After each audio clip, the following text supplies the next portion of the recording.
Salut Aurore, merci de participer à cette étude de cas. Est-ce que tu peux te présenter en 3 phrases pour nous dire ce que tu fais, d'où tu viens, qu'est-ce qui t'a amené jusqu'à nous? Bah oui, bien sûr. Donc, moi, je m'appelle Aurore, j'ai 33 ans. J'habite à Arlon, donc c'est dans le sud de la Belgique. Et donc, moi, à la base, j'étais assistante sociale. Et suite à un grand voyage que j'ai fait il y a 2 ans, je me suis rendu compte que je voulais plus trop faire de l'accompagnement social et que je voulais avoir une vie un peu semi-nomade. J'étais à la recherche un peu d'une activité à faire en ligne. Et donc, je suis tombée sur votre formation des créateurs nomades. Et donc, je me suis inscrite suite aux 2 premiers modules qui permettent un peu d'apprendre à se connaître et voir un peu ce qu'on aime faire et en quoi on peut être utile au monde. Et ben, j'ai décidé de me former à la rédaction web. Et donc, là, pour le moment, je suis en train de construire un peu l'activité. Génial. Et du coup, au moment où tu as rejoint le campus, tu te sentais comment justement sur le fait de vouloir changer de métier, de changer de mode de vie? C'était quoi les questions que tu te posais ou les blocages auxquels tu faisais face? Bah, je me sentais complètement paumée, moi, à ce moment-là, parce que je savais absolument pas quoi faire, en fait, comme activité professionnelle. Ça faisait déjà quelques années que je me posais la question, que j'explorais plusieurs pistes sans jamais vraiment trouver ce qui me convenait. Et je pense que ce qui m'a vraiment beaucoup aidé dans le bootcamp auquel j'ai participé, c'est de me rendre compte que, en fait, j'avais cette caractéristique multipotentielle, donc d'être intéressée voilà, par beaucoup de choses, d'avoir aussi peut-être du mal à choisir et à se limiter à une piste professionnelle, on va dire. Et ce qui m'a aidé, c'est de me rendre compte qu'en fait, on pouvait créer une activité qui pouvait rencontrer, voilà, plusieurs centres d'intérêt, aussi plusieurs compétences et d'avoir quelque chose vraiment sur mesure. Ça, je pense que ça m'a aidé à poser des choix. Voilà comment je me sentais et ce qui m'a aidé à franchir le pas, en tout cas, à continuer avec vous dans l'aventure. Est-ce que t'as hésité ou ça a été une décision facile ou difficile pour toi de rejoindre le campus? En fait, j'ai participé à 2 bootcamps. Le premier bootcamp, c'était pendant que j'étais encore en voyage. Bah là, j'ai été attirée par le campus, mais voilà, pour moi, c'était pas le moment parce que j'étais dans mes aventures de voyage et en plus, bon, j'avais des amis qui venaient me rejoindre, etc.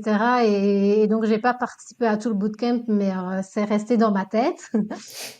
Et donc, à mon retour, 2, 3 mois plus tard en Belgique, donc j'ai vraiment fait le deuxième bootcamp à fond. Et là, j'ai eu aucune hésitation parce que je pense que ça avait déjà aussi fait le chemin dans ma tête. Et donc, le premier jour où on pouvait s'inscrire, je me suis inscrite et puis j'étais très attirée en fait aussi de rejoindre toute la communauté qui est autour du campus parce que d'être tout seul dans ses réflexions, bah c'est compliqué et on a parfois du mal à prendre du recul sur toutes nos pensées qui vont un peu dans tous les sens. Donc voilà, j'ai pas trop hésité à rejoindre le campus aussi pour ça, pour pouvoir avoir du soutien de la communauté et puis d'avoir un regard externe aussi sur mes projets. Et du coup, qu'est-ce qui, en tant que multipotentiel, peut t'aider au quotidien à faire le tri dans toutes tes idées? Parce que j'imagine que t'as plein d'idées qui arrivent constamment et plein Ouais. d'envies. Comment t'arrives à gérer ça? Ça a été quoi tes outils ou les outils dans le campus? C'est quoi tes astuces? Ce qui m'a beaucoup aidé, c'est un des outils du campus sur la planification et sur la création de la vision de où on veut aller en fait. Et de là, à partir du moment où on définit où est-ce qu'on veut aller, de un peu disséquer les différentes étapes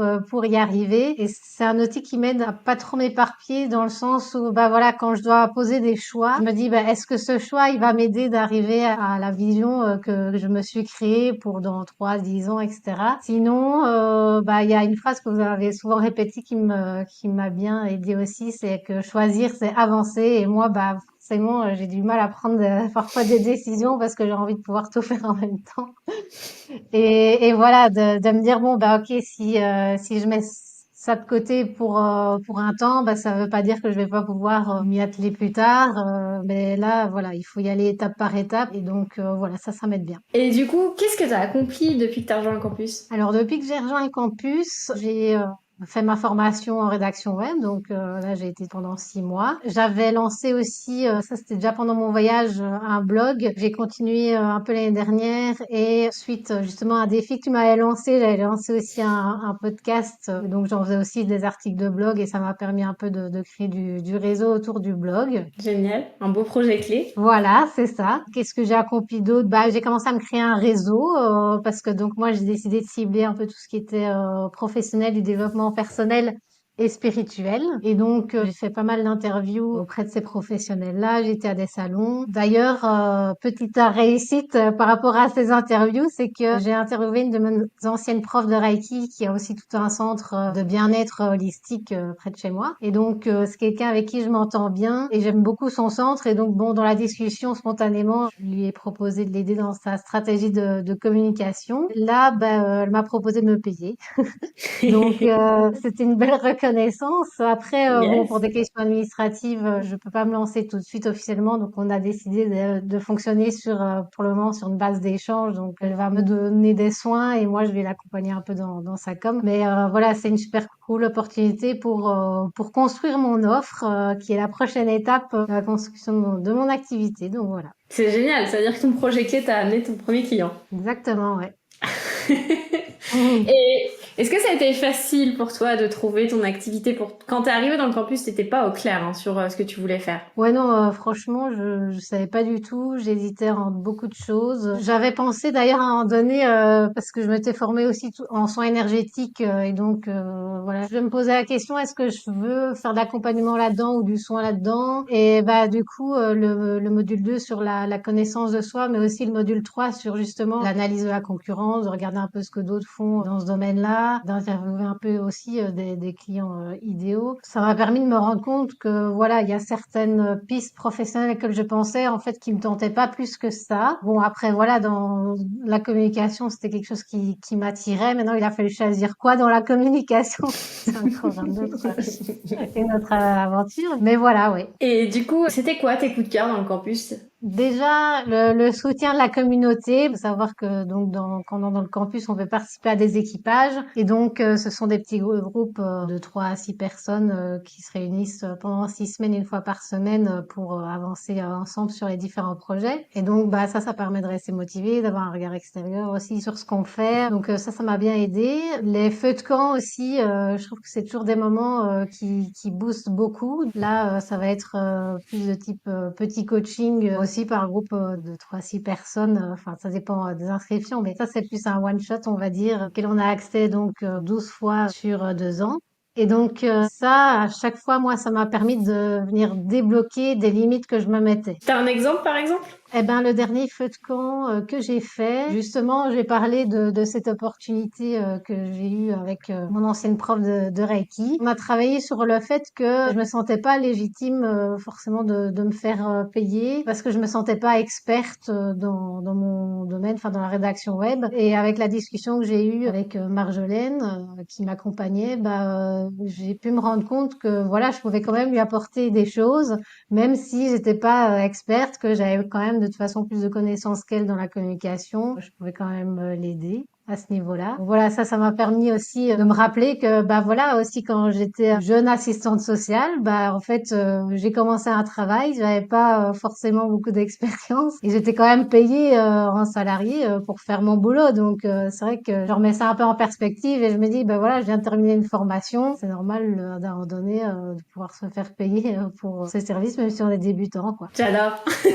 Oui, Mhm. parce que souvent on a l'impression de devoir être Spielberg pour pouvoir faire un film de mariage ou tu vois d'une boulangerie d'à côté qui a besoin de faire des reels, mais non, il n'y a pas besoin. Si déjà t'es meilleur que le boulanger pour lui faire ses vidéos, que tu fais en sorte que les personnes aient envie de les regarder, bah c'est déjà énorme. Donc c'est une belle prise de conscience. Et du coup, dans tout ton parcours là, pour toi, ça a été quoi tes 3 grandes étapes clés? Je pense que la première étape, c'est vraiment la connaissance de soi pour essayer de construire vraiment une activité qui nous ressemble et du coup qui va nous garder motivés aussi. Je pense que c'est important. Ensuite, je pense que le fait de s'entourer, voilà, de personnes soit qui sont dans le même processus que nous, soit qui sont passées par les mêmes étapes que nous et qui peuvent être un peu comme des mentors, ce que vous êtes justement. Et puis d'oser se lancer en fait, que ce soit par le biais de projets personnels ou par le fait d'avoir un premier client ou d'accompagner une première personne, de proposer la première fois ses services et donc de passer à l'action à ce niveau-là, quoi. Et comment tu t'es sentie justement quand il y a eu cette opportunité de ce Oh potentiel bah comme premier des client? boules.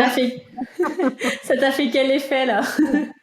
J'étais autant joyeuse que j'avais peur. Franchement, c'est de l'excitation et de me dire, bah, waouh, tous les petits pas que j'ai faits pour avancer sur mon chemin, bah, finalement, ça paye. Et en plus, je suis super contente parce que c'est pour accompagner une personne que j'adore et j'adore ce qu'elle fait. Et donc, en fait, c'est super motivant, quoi. J'ai peur, mais en même temps, je suis tellement à fond dans son projet que c'est que du plaisir, quoi. Donc voilà, normalement, on se voit dans 2 semaines, là, et donc j'ai hâte. J'ai déjà préparé des outils et tout pour l'accompagner, qui pourront me servir pour la création de mon offre. Donc que du bonheur. Quand t'es rentré dans le campus, tu savais pas quel projet pro tu voulais faire. T'as fait Mhm. les premiers modules pour trouver le premier projet, ton projet. Je me souviens même d'un feu de camp où on a remué tout ça pour dire mais en fait c'est sous ton nez, Aurore.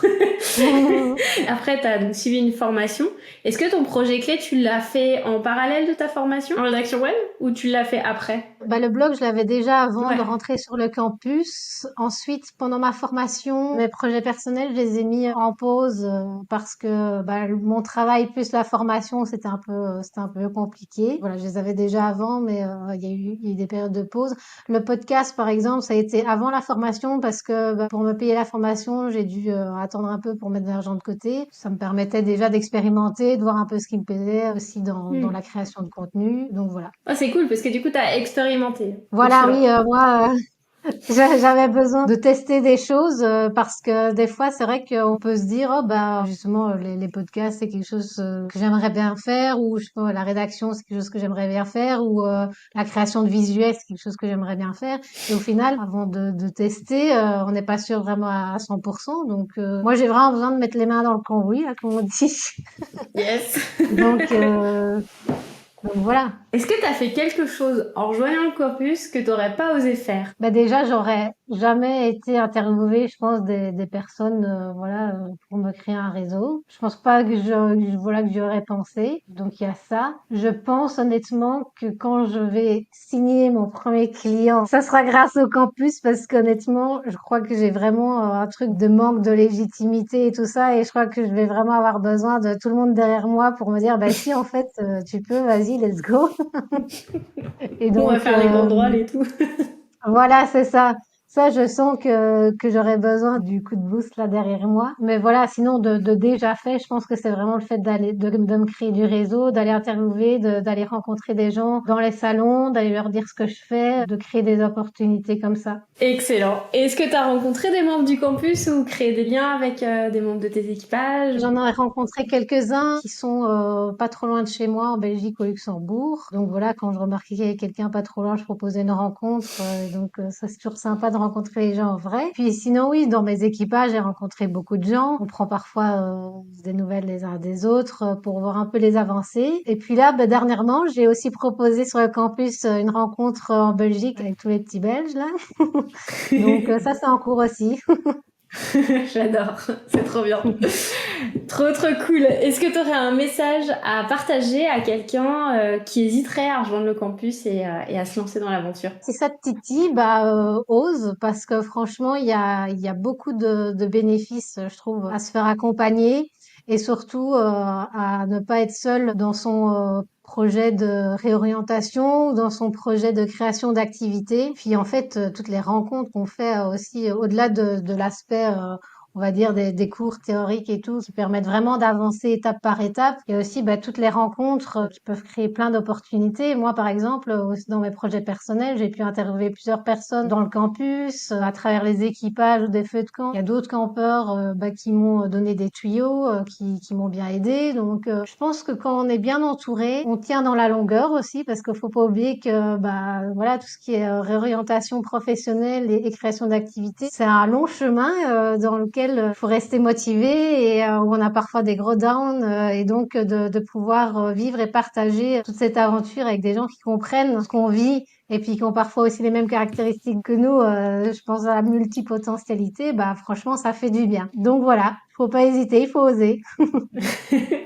Et t'en serais où toi si t'avais pas rejoint le campus? Je serais toujours dans un travail dans lequel je m'ennuie, et je crois que j'aurais pas osé, même en tant que salarié, changer de travail parce que bon, Depuis, il y a tout le processus de réorientation professionnelle et de création d'activités depuis que je suis sur le campus, mais j'ai aussi changé de travail. J'ai eu la chance d'être engagée, par exemple, pour, même si c'est que des CDD, mais d'être déjà un pied dans la com pour la gestion de réseaux sociaux, pour le développement d'un site internet aussi. Ça m'a aidé pour ça aussi. Ah, du coup, ça t'a même aidé dans ton statut de salarié. Voilà, en fait, à mon retour de voyage, j'ai repris un boulot d'action sociale parce que bon, c'était un métier en pénurie, j'avais besoin de travailler. Mais bon, j'en pouvais plus, moi, de faire ça, enfin, surtout à l'endroit où j'étais. Et en fait, j'ai quitté un CDI pour un petit CDD de 3 mois, toujours dans le social, mais pour de la gestion de réseaux sociaux. Et donc, je pense que le campus m'a aidé à oser me lancer dans le vide, en fait, et commencer à prendre des décisions qui me permettent de me réorienter et d'avoir de l'expérience dans un secteur qui me plaît et qui m'attire, quoi. Donc Super voilà. intéressant, tu vois, que t'aies utilisé un autre CDD comme tremplin, parce que souvent on se dit, ah bah je me lance en freelance, je lâche tout, puis on verra bien.